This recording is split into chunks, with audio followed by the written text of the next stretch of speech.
नातिन के जांघे बैठाई ले हो, काहे नातिन के नीरा ढारे हो, काहे नातिन के नीरा ढारे हो। दुआरा सियोइले सासी भूषण बाबा हो, नातिन के जांघे बैठाई ले हो। दुआरा सियोइले मदना बाबा हो, काहे नातिन के नीरा ढारे हो, काहे नातिन के नीरा ढारे हो। हमारो बियाहवा बाबा दूरदेशी कैनी हो, केहू नाही जवरे जइहे हो, केहू ना जवरे जइहे हो। चुप रह खुशिया नातिन हो, नयनवा दोनों नीरा पोछा हो, नयनवा नीरावा पोछी ले हो। डोलिया के पीछे जाई है दीपक भैया हो, आवारू केसरी नंदन भैया हो, आवारू में कान्हा भैया हो, आवारू में बिटू भैया हो। कलुआ ले जाई है सतियामा बबुआ हो, आवारू छोटुआ बबुआ हो, आवारू सब भैया लोग हो, आवारू सब बाबू लोग हो। भैया तोहरो संगे जइहे हो, भैया तोहरो संगे जइहे हो।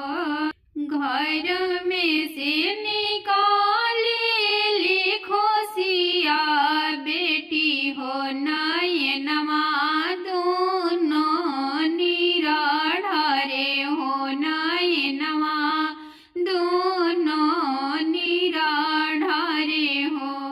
दुआरा सियोइले कौशल पापा हो, काहे बेटी के नीरा ढारे हो, काहे बेटी के नीरा ढारे हो। दुआरा सियोइले मोना पापा हो, काहे बेटी के नीरा ढारे हो, काहे बेटी के नीरा ढारे हो।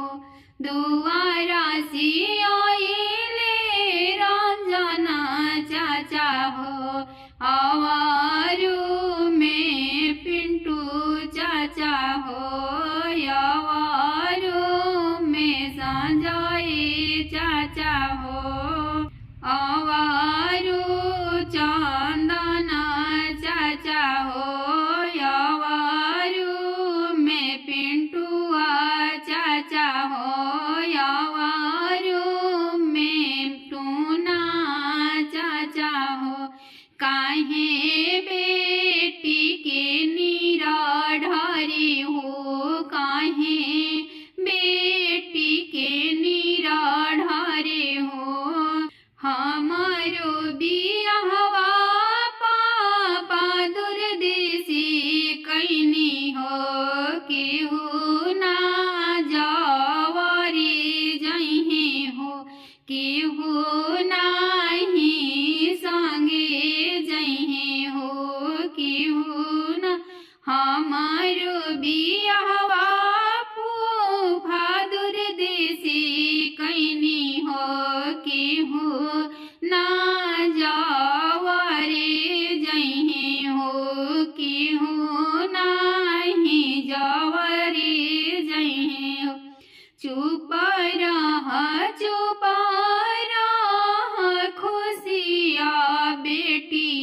नयनवा नीरावा पोछिले हूँ हो नयनवा नीरावा पोछिले हूँ हो तोहरा ही संगवा जाई है कि श्री नंदन भैया हो यावारू में सब भैया जई हो यावारू में सब भैया जई कलुआ लेके जई है तोहरो सब बबुआ लोग हो सबे तोहरा संगवा जइहे हो सब भैया तोहरो संगवा जइहे हो सब भैया तोहरो संगवा जइहे।